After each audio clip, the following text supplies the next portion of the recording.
Hello Maloney, welcome back to my channel and thank you so much for choosing to watch. So today I'll be doing a book review and our book of the day is titled Endings and Beginnings, a Story of Healing, and our author is Redi Thlabi. Redi Thlabi is a South African journalist. She's based here in South Africa and London at the moment.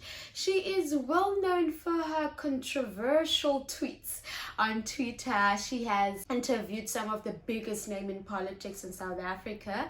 She also has a book, another book. This was a debut book. She also has a sophomore book titled Kwezi about ubomi bukaFezekile Khuzwayo. If you don't know who that is, uFezekile Khuzwayo was the lady who accused the former president of South Africa, Jacob Zuma, of rape. But the book does also dive deep into the rape culture in South Africa. As you all know, that rape is one of the biggest issues that we have in South Africa.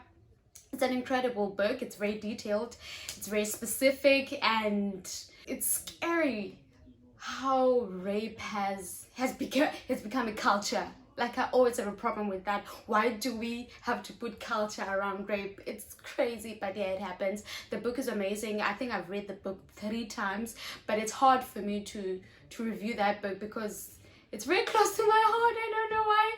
It made me very emotional the first time I read it. Like, every time I read that book, I get very emotional. So enough about that because I'll go on and on about that. So yeah, Redi Thlabi is that girl. If you want to know more about her, go on Twitter and you will see I love her, guys. I don't want to talk about her too much, but I love Redi Thlabi. She's one of those people that I admire. Those people who are very sharp, who are very opinionated. She stands on what she believes in, and she wrote this book. This is her first book, Endings and Beginnings, a Story of Healing. And if you're interested in knowing more about the book, you can continue watching.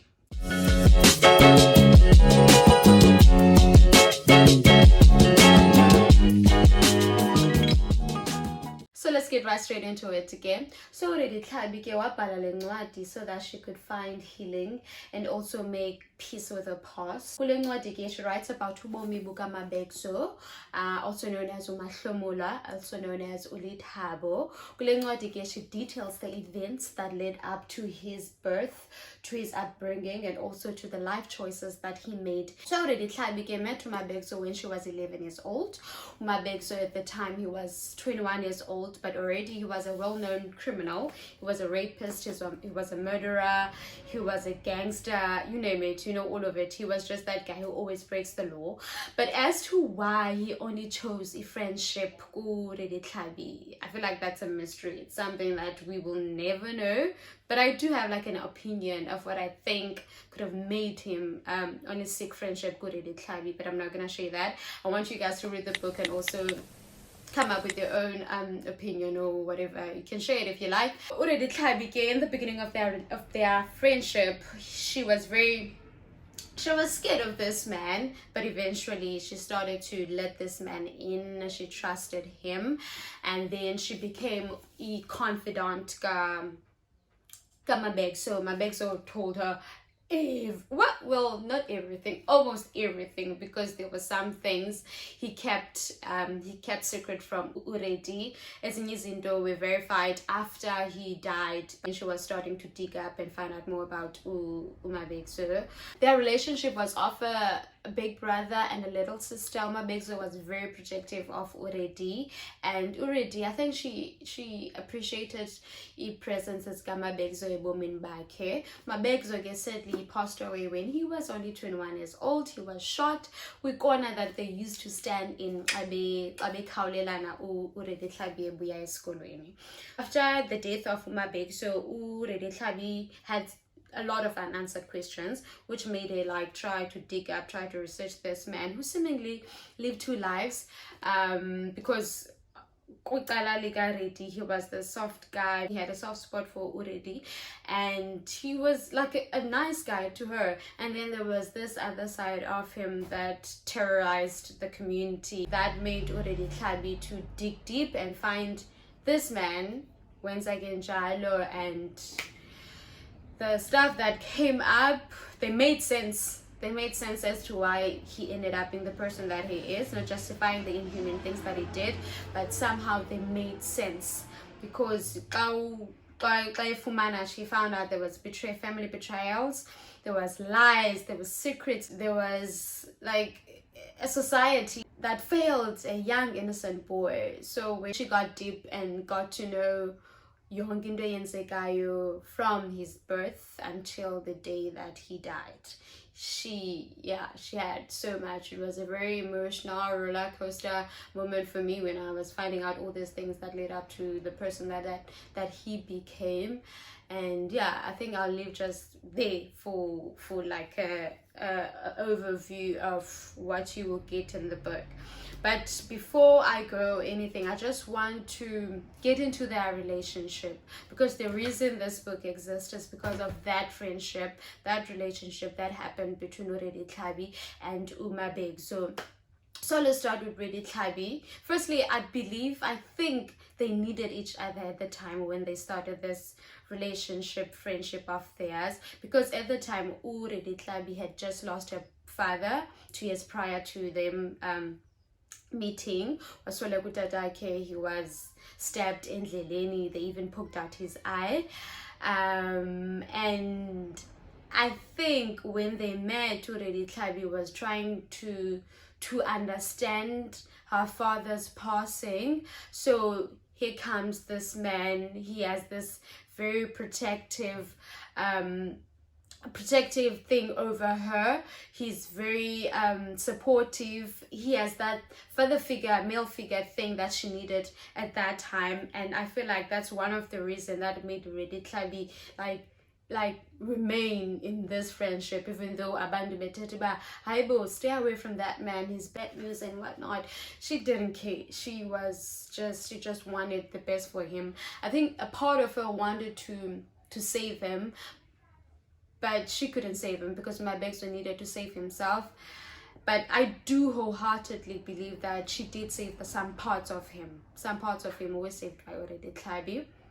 For Mabegzo, what I think he needed from Redi Thlabi, he needed the feminine touch that cared, because he came from a home that didn't really see him. They saw him, he was a child, he was there, but they didn't see him, man. And then here comes Redi Thlabi, Balis's story about her loving dad, her very umama strong, who has powerful prayers.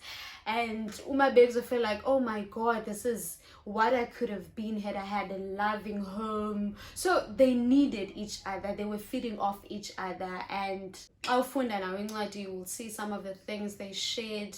Mabegzo was very vulnerable. From afar, the relationship looked like a very bad one, but once you read about their friendship, you get to understand them. It was a good friendship, even though Redi, like later on in life, she questioned like the purpose of the relationship and as to why Mabegzo chose her to tell Ibali like I feel like it was a good, I really do, I feel like it was a good friendship for both of them. And yeah, lastly, I just want to share this, unknowingly, unknowingly, we all play a part in raising children. Children notice, and children always mirror their elders, and that's why it's crucial. It's crucial. It's very, very important to always watch what we do, watch what we say to kids.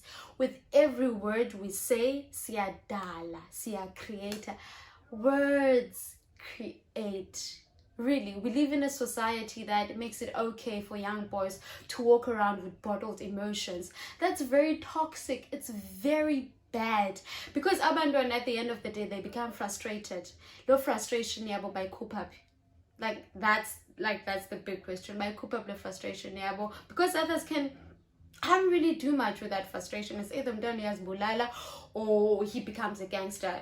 So it's very important to look at what we do. We all of us play a huge part in raising children. I will never justify deeply rooted crime that's in our society, that's in our country, and all the inhumane things that Mabegzo did while he was still alive.